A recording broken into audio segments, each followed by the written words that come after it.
আপনি বহুদিন ধরে চিকিৎসা করছেন, ডাক্তারবাবু আপনাকে নানা রকম পরীক্ষা নিরীক্ষা করতে দিয়েছেন, আপনি করেছেন, সব পরীক্ষা একদম নর্মাল, ডাক্তারবাবু যা বলছে আপনি শুনছেন, তবুও আপনি প্রেগনেন্ট হতে পারছেন না। আমি doctor Indra Saha, IVF consultant. আজকে এই বিষয়টা আনএক্সপ্লেইনড ইনফার্টিলিটি, মানে যখন কোনো কারণ খুঁজে পাওয়া যাচ্ছে না এই বন্ধাত্ব, তখন কি করা হবে। এই যে কোনো কারণ খুঁজে পাওয়া যাচ্ছে না মানে কিন্তু এই না যে কোনো কারণ নেই।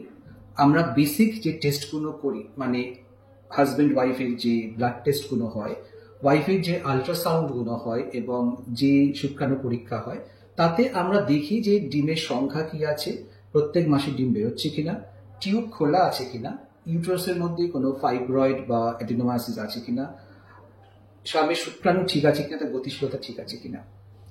আমরা যেটা জানতে পারি না যে এই শুক্রাণুর কোয়ালিটি কেমন, আমরা কিছু নাম্বার দেখে চিকিৎসা করি।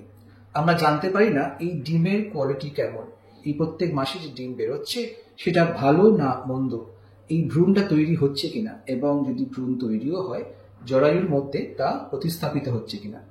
এবং এটাও জানতে হবে যে ইমপ্লান্টেশন বা প্রতিস্থাপন ঠিকঠাক হচ্ছে কিনা জানার জন্য কোনো পরীক্ষা আমাদের হাতে নেই। তাই জন্য আমরা যেটা বলছি যে কোনো কারণ খুঁজে পাওয়া যাচ্ছে না, তার মানে হচ্ছে বেসিক সব রকম টেস্ট করার পরে আমরা কোনো কারণ খুঁজে পাইনি।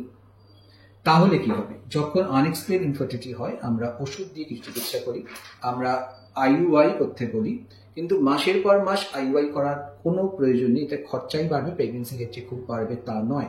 অনেকেই আছেন যে আইভিএফ এর খরচা শুনে পিছিয়ে গিয়ে 6 মাস 12 মাস আইইউআই করে যাচ্ছেন। এটা কিন্তু উচিত নয়, স্পেশালি যদি আপনার বয়স বেশির দিকে হয় বা ডিমের সংখ্যা এএমএস লেভেল কম হয়, অথবা শুক্রাণু এমন একটা জায়গাতে আছে যেটা বর্ডার লাইন, মানে হয়তো নর্মাল কিন্তু একটুখানি কিছু গন্ডগোল আছে, তখন কিন্তু আইভিএফ করার কথা ভাবা হয়। এবং যখন আনএক্সপ্লেইনড ইনফার্টিলিটি, আপনি যে কোনো সময় কিন্তু প্রেগনেন্ট হতে পারেন, কারণ আপনার টিউব খোলা আছে, আপনার ডিম্বাণু ঠিকঠাক বেরোচ্ছে, আপনার শুক্রাণু বেরোতে কোনো অসুবিধা হচ্ছে না। আরেকটা বুঝতে হবে যে আইভিএফ এইসব ক্ষেত্রে কিন্তু শুধুমাত্র আপনার ট্রিটমেন্ট নয়, একটা ইনভেস্টিগেশন বটে। কারণ আইভিএফ পদ্ধতিতে আমরা দেখতে পাচ্ছি যে আপনার ডিম্বাণুটা কেমন দেখতে, আপনার ভ্রূণগুলো ঠিক হচ্ছে কিনা, শুক্রাণু বা ডিম্বাণু যখন মেশানো হচ্ছে তখন ভ্রূণের কোয়ালিটি ভালো কিনা। এই জন্য আনএক্সপ্লেইনড ইনফার্টিলিটি হলে হাল ছাড়বেন না, ডাক্তারবাবু যা বলছে সেটা বুঝুন, এবং আপনার প্রেগনেন্ট হওয়ার সম্ভাবনা কিন্তু খুবই ভালো। যদি কোনো রকম প্রশ্ন থাকে এই বিষয়ে, আপনি আমাদেরকে লিখে জানাতে পারেন, আমরা চেষ্টা করব আপনার প্রশ্ন সব রকম উত্তর দেওয়ার জন্য। নমস্কার, ভালো থাকবেন।